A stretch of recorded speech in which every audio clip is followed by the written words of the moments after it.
I never thought I'd be the kind of person to yell at my parents. I grew up terrified of disappointing them, of being seen as ungrateful or disrespectful.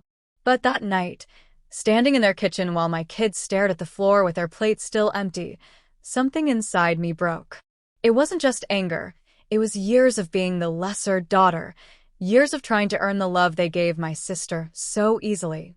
I snapped, and once it all started pouring out, I couldn't stop.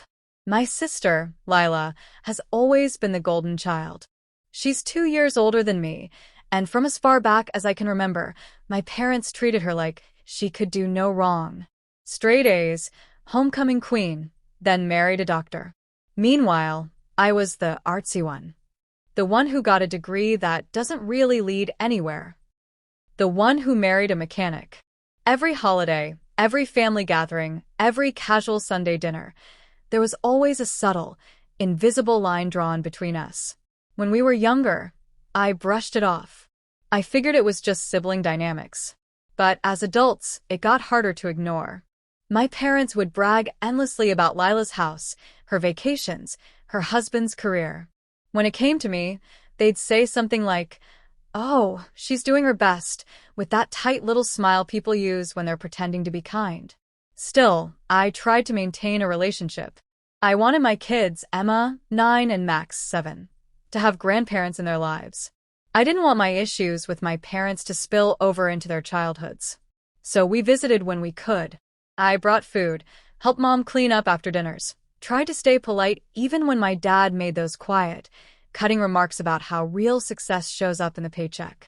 Last month was my dad's birthday. Mom wanted to have a family dinner, and I agreed to bring dessert. Lila was in charge of the main course. We got there early so I could help set the table. Lila arrived a bit later with her 2 kids, both younger than mine, and instantly the atmosphere shifted. My parents lit up like Christmas trees. "Look who's here," my mom squealed, running over to scoop up Lila's toddler. "There's my favorite boy." Emma and Max stood beside me, holding a gift bag we'd all picked out for Grandpa. My mom didn't even greet them. She walked right past them to show off the grandkids from the successful branch of the family tree, as my dad once half-joked. I swallowed it down like I always did. Dinner was a mix of small talk and subtle competition. Lila talked about their upcoming Hawaii trip. Mom gushed over it like it was the second coming of Christ.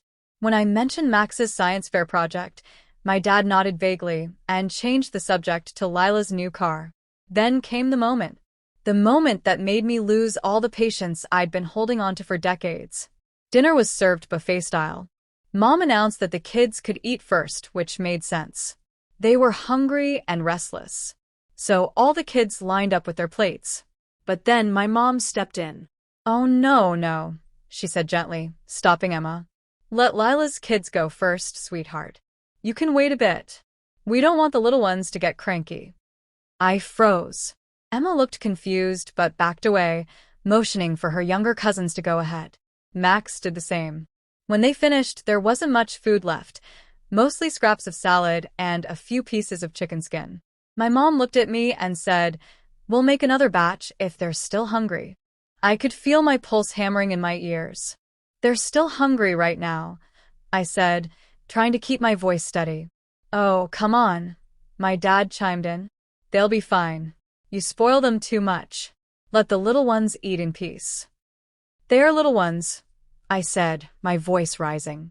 "They're kids, too. My kids." Lila gave that tight, pitying smile she always gives me when she wants to seem superior, without saying anything outright. "It's not a big deal, sis," she said. "They can have some of mine if they're still hungry later."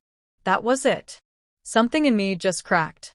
I stood up from my chair so fast it scraped the floor. "You know what? No. It is a big deal. This has always been a big deal. You've always treated my kids like they're second class, just like you've treated me that way my whole life.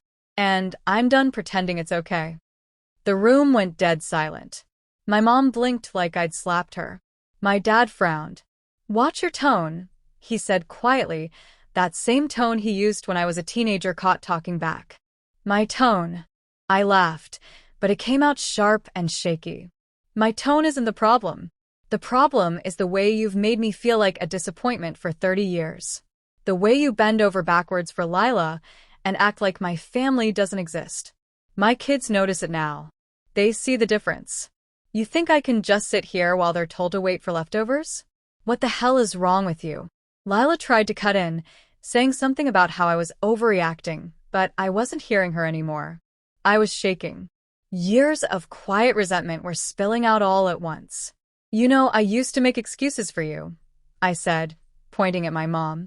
I told myself you just loved her more because she needed it, or that I was too sensitive. But no. You've made it perfectly clear who your favorite is, and I'm done putting my kids through that. Emma started crying softly beside me, which only fueled my anger and heartbreak. I turned to my kids and said, "Get your things. We're leaving." My dad tried to stop me. "Don't make a scene," he said in that cold, dismissive way he always used to end arguments. I looked him dead in the eyes and said, "You already made the scene. I'm just cleaning it up." We left without saying goodbye. I cried the whole drive home. Emma was quiet, and Max asked me if Grandma didn't like them anymore. That nearly broke me in half.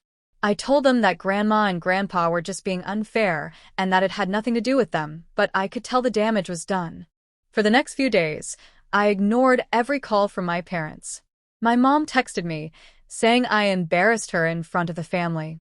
She said I made a scene over a misunderstanding. Lila sent me a long, patronizing message about how families shouldn't be torn apart over something small. Small. That word echoed in my head over and over. How small do you have to make someone feel before they finally explode?